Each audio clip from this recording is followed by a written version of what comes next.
Yes, this morning at approximately, I believe 6:02 this morning, one of our officers came to the address behind me and wanted to check on a vehicle that was reported last night as being stolen.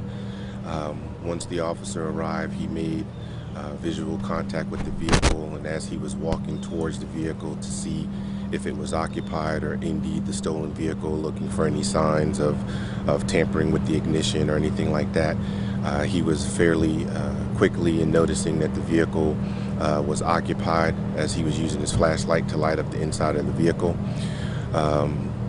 Almost simultaneously, the occupant inside the vehicle, I'm not sure if the vehicle was running or he started it, but the driver put the vehicle in motion and actually began driving towards the officer. As you see the final rest of the vehicle behind me, which is the gray Honda, it's up against the fence, and that is where the officer was at that time. He was trying to make contact with the vehicle. So as the vehicle started driving towards him, that fence where the vehicle is lying against, it's approximately a 6-foot fence. The officer didn't have enough time to scale that fence or to take maneuver to the north away from the vehicle. So at that point, fearing personal safety, he was forced to shoot at that vehicle to stop it.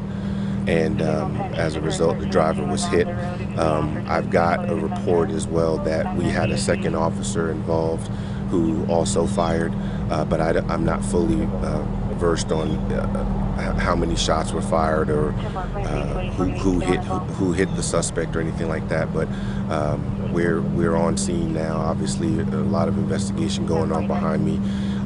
I've been told that the Florida Department of Law Enforcement is already on scene, and they'll be taking over the investigation. We also utilize our community partner, Hillsborough County Sheriff's Office, to do any forensic evidence retrieval for us. Where exactly was the vehicle when it was driving towards? Like, how far from the fence was that vehicle? That I don't know where the vehicle was prior to, but as I said, the end rest position against the fence, he did drive diagonally towards the officer, in essence, cornering him or pinning him against that fence. And there's, I think, 6 or so bullet holes in the back window. Are those from, I guess, the gun firing through the front and then going out that back window? That I don't know, sir. Those types of answers will come later as we continue in the investigation. As I said, once the sheriff's office and our detectives work collectively to gather evidence, we'll be able to get better answers for that in the future. Do you know if there are bullet holes in the front window, though, at least if it looks like there were bullet holes in that front window? I believe there are, but I'm not 100% certain right now. Obviously, you said 2 officers. One officer fired his weapon. A second officer fired his weapon as well. Obviously, both of them are on paid administrative leave at this point. Is protocol, right? Yes. Our command staff is here, and they're getting briefed on the situation at this time. And as per our department protocol, yes, they'll be placed on paid administrative leave pending the FDLE investigation. Will you be releasing their names at all anytime today? We may be releasing it in the future, or FDLE will be releasing it. I don't know. And do you know when that car was reported stolen? Was it last night or? Yes, the car was reported sometime last evening. I'm not sure of the time, but the night shift officers passed that information along via a BOLO. It's a police jargon, be on the lookout. So as common practice for our officers, if we have an idea of where that vehicle may be or where the suspect will be, we'll try to make contact with that vehicle to at least recover it, and if possible, take a subject into custody.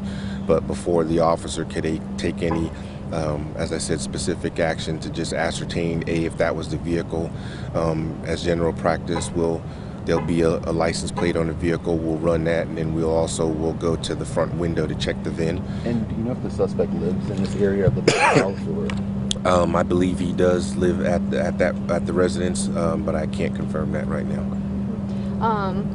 It's probably too early to tell, but is it believed the suspect that was in the vehicle that is dead that he's the one that stole that car, or obviously that wasn't able to be figured out because of what happened? Yes, I'm not 100% sure of that, but I believe that he was the person who stole it. But again, I haven't confirmed that just yet.